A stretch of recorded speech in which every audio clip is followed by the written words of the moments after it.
नेपाल के सुनसारी में भड़की सांप्रदायिक हिंसा। ट्रंप के मेयर ने दी नेतन्याहू को गिरफ्तारी की धमकी। खाड़ी के देशों में सुसाइड क्यों कर रहे भारतीय। जंग ने तोड़ दी रूस की कमर। कनाडा में भारतीय मूल की महिला की हत्या। नमस्कार, द न्यूज़ 15 देख रहे हैं आप। मैं हूं आपके साथ तनुज दीक्षित और आप सभी का बहुत बहुत स्वागत है हमारे खास प्रोग्राम दुनिया के हालचाल में। दुनिया के हालचाल में आज शुरुआत करेंगे नेपाल से। नेपाल के सुनसारी जिले में दो समुदायों के बीच झगड़ा हो गया। यह जगह भारत से सटी हुई है। रविवार रात देवगंज इलाके के कप्तानगंज में दोनों समूह अलग अलग कार्यक्रम कर रहे थे। लाउड स्पीकर बजाने और धार्मिक झंडे लगाने को लेकर दोनों पक्षों में बहस शुरू हुई। बहस जल्द ही मारपीट में बदल गई। हालात बिगड़ते देख पुलिस को बीच में आना पड़ा। नियंत्रण करने के लिए पुलिस ने गोली चलाई, जिसमें 24 साल के ओम प्रकाश मेहता की मौत हो गई। इस झड़प में सुरक्षाकर्मी समेत 1 दर्जन से ज्यादा लोग घायल हो गए। हिंसा को देखते हुए प्रशासन ने सोमवार सुबह 7 बजे से इलाके में पाबंदियां लगा दी हैं। कोशी प्रांत के 5 बाजार इलाकों में ये पाबंदियां अगले आदेश तक रहेंगी। इन पाबंदियों में 4 से ज्यादा लोगों के इकट्ठा होने, प्रदर्शन करने, बैठक करने और धरना देने पर रोक है। पाबंदी तोड़ने पर 500 रुपए का जुर्माना या 1 महीने की जेल हो सकती है। सुनसारी जिला बिहार से लगा हुआ है और दोनों देशों के बीच आने जाने और व्यापार के लिए महत्वपूर्ण जगह है। प्रशासन ने कहा है कि स्थिति को जल्दी सामान्य करने की कोशिश की जा रही है। वहीं दुनिया के हालचाल में आगे बात करते हैं इजराइल और अमेरिका की। इजराइल के प्रधानमंत्री बेंजामिन नेतन्याहू ने कहा है कि वे सितंबर में न्यूयॉर्क में संयुक्त राष्ट्र की बैठक को भाषण देने जाएंगे। उन्होंने न्यूयॉर्क के मेयर जोहरान ममदानी पर तीखा हमला बोला।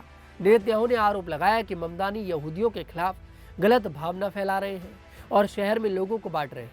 ममदानी ने पहले नेतन्याहू को युद्ध अपराधी कहा था और न्यूयॉर्क में उनका स्वागत नहीं होने की बात कही थी। उन्होंने यहां तक कहा था कि नेतन्याहू को गिरफ्तार किया जाना चाहिए। बाद में उन्होंने अपना बयान थोड़ा बदला। रविवार को एक इंटरव्यू में नेतन्याहू ने जवाब दिया, मैं यहूदियों की सच्चाई के लिए लड़ने न्यूयॉर्क आ रहा हूँ। मैं वहाँ संयुक्त राष्ट्र में इजराइल के पक्ष में सच बोलूंगा। उन्होंने ममदानी पर हमास का साथ देने और 7 अक्टूबर के हमले का समर्थन करने का आरोप लगाया। नेतन्याहू ने कहा कि ममदानी के परिवार ने उस नरसंहार का जश्न मनाया था। 7 अक्टूबर को हमास ने महिलाओं के साथ बुरा व्यवहार किया, बच्चों को जिंदा जलाया और 251 लोगों को बंधक बनाया था। जुलाई में ममदानी ने गिरफ्तारी की बात कही थी, जिस पर काफी विवाद हुआ। बाद में उन्होंने कहा कि उनका अधिकार नहीं है, लेकिन अंतर्राष्ट्रीय अदालत से मदद मांग रहे हैं। अमेरिका के राष्ट्रपति डोनाल्ड ट्रंप ने कहा है कि अमेरिका में नेतन्याहू को किसी हाल में गिरफ्तार नहीं किया जाएगा। वहीं दुनिया के हालचाल में आगे बढ़ते हैं और बात करते हैं कि आखिरकार खाड़ी के देशों में भारतीय लोग सुसाइड क्यों कर रहे हैं। भारत के लाखों लोग रोजगार और अच्छी जिंदगी की तलाश में विदेश जाते हैं। खासकर खाड़ी देशों, यूरोप और अमेरिका में वे काम करते हैं, लेकिन विदेश में रहते हुए कई भारतीयों की मौत हो जाती है। विदेश मंत्रालय के 2023 से 25 तक के आंकड़ों के अनुसार विदेशों में हजारों भारतीयों की मौत हुई। ज्यादातर मौतें बीमारी या उम्र बढ़ने जैसी प्राकृतिक वजहों से हुई। इसके अलावा काम की जगह पर हादसे, आत्महत्या, अपराध और अन्य कारणों से भी कई लोगों की मौत हुई। सऊदी अरब में सबसे ज्यादा 7,981 भारतीयों की मौत हुई। इनमें 6,376 प्राकृतिक मौतें, 182 काम के हादसे, 354 आत्महत्याएं और बाकी अन्य कारणों से हुई। संयुक्त अरब अमीरत यानी कि यूएई में 7,458 मौतें दर्ज की गई। अमेरिका में 2,850, कुवैत में 2,191, ओमान में 1,498 और मलेशिया में 1,437 भारतीयों की मौत हुई। इटली, कतर, ब्रिटेन, कनाडा जैसे देशों में भी कई मौतें हुई। प्राकृतिक मौतें सबसे ज्यादा हैं क्योंकि लोग लंबे समय तक विदेश रहते हैं। खाड़ी देशों में गर्मी, भारी काम और तनाव से स्वास्थ्य खराब हो जाता है। काम के दौरान हादसे और मानसिक तनाव से आत्महत्याएं भी होती हैं। सरकार के भारतीय दूतावास प्रवासियों की मदद करते हैं, लेकिन फिर भी विदेश में काम करने वाले भारतीयों की सुरक्षा एक बड़ी चुनौती बनी हुई है। वहीं दुनिया के हालचाल में अब बात करते हैं रूस की अर्थव्यवस्था को लेकर। रूस की अर्थव्यवस्था यूक्रेन युद्ध के कारण बहुत खराब हो गई है। सोना बेचने के बाद अब रूस सरकार हीरे बेचने का फैसला कर चुकी है। सरकार ने नोटिस जारी कर दिया है। 9 सितंबर को मॉस्को में 9.16 ग्राम के हीरो की नीलामी होगी। ये हीरा सरकार के खजाने में रखा था। सिर्फ रूस के नागरिक ही इसे खरीद सकते हैं। नीलामी में हिस्सा लेने के लिए $2500 जमा करना जरूरी है।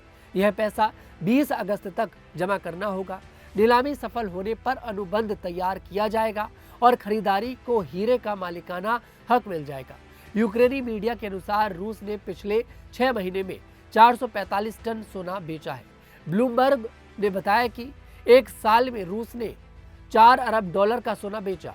रूस ने इसकी पुष्टि नहीं की, लेकिन खंडन भी नहीं किया।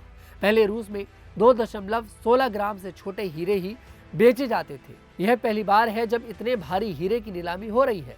2022 से रूस यूक्रेन के साथ युद्ध लड़ रहा है। 2025 में रूस का बजट घाटा जीडीपी का 2.6% रहा, जो 2020 के बाद सबसे ज्यादा है।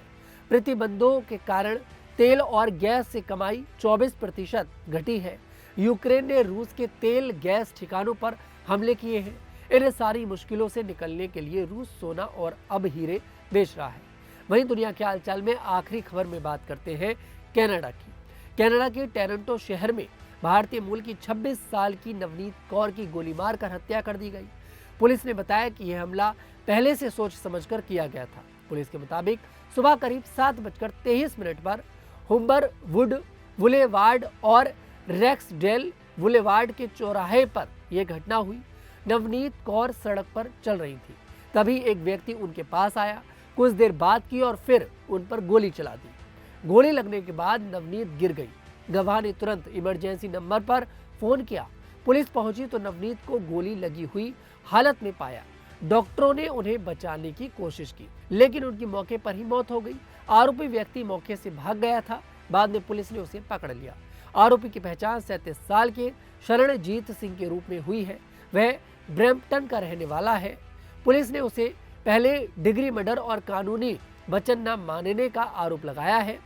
जांच में पता चला है कि दोनों के बीच कुछ बात को लेकर बहस हुई थी। इसके बाद शरणजीत ने नवनीत को गोली मार दी। पुलिस का कहना है कि अब कोई और आरोपी नहीं है और यह घटना जानबूझकर की गई थी। यह घटना इस महीने अल्बर्टा के एडमोंटन में हुई एक और हत्या के कुछ दिन बाद हुई है। वहां 23 साल की दमनप्रीत कौर को उसके 22 साल के साथी रितेश कुमार ने मार डाला था। आज की दुनिया के हालचाल में इतना ही। मैं तनुज दीक्षित फिर आपसे मुलाकात करूंगा। तब तक के लिए हमारे साथ देखते रहिएगा न्यूज़ 15।